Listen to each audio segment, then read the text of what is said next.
I planted a 4-in-1 cherry tree 3 months ago, and its leaves have yellow spotting and are falling off. I have 4 other fruit trees a few feet away, and those are fine. I treated with copper fungicide and bone meal a few days ago, but it is still not looking good and may be worse.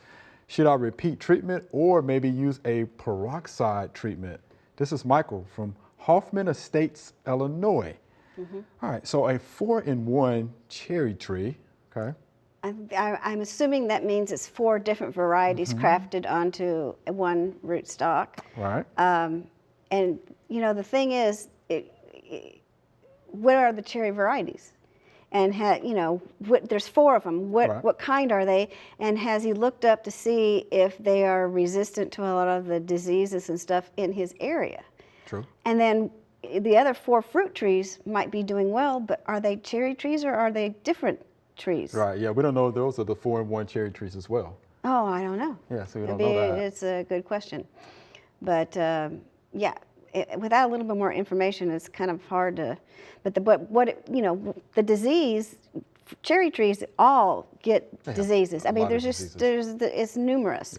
Yeah. But you know, he used the fungicide. Okay? Yeah, he did. That was good. The copper fungicide, and you can actually see the residue of the fungicide on the picture. But here's the deal: the yellow spotting could be a nutrient deficiency. That could be that too. So you know, I would suggest, of course, you know, getting the soil tested, you know, to see where your pH is. You may have to add some nutrients, right? Maybe some nitrogen or something like that. And then, 2, how do we know it was a fungal disease, right? So, I mean, those are my questions, you know, about that. Yeah. He could get his local extension agent to come out and look at it and help him out. Because different parts of the country have certain varieties that do well in each area. And he just needs to get a list of what goes well, you know, grows well in his area. Right. And make sure that that 4-in-1 is part of that list. Right. You know, just like here in Extension, you know, we have the fruit tree schedule. I'm sure they probably have one in Illinois as well. They probably do, and so he'll get the better timing on how to, because with fungal disease and stuff, it's preventative spraying more than it is curative. That's right. Exactly right.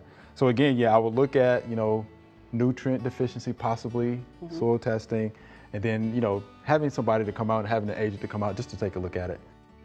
Thanks for watching the video. We hope you enjoyed. To subscribe, click below.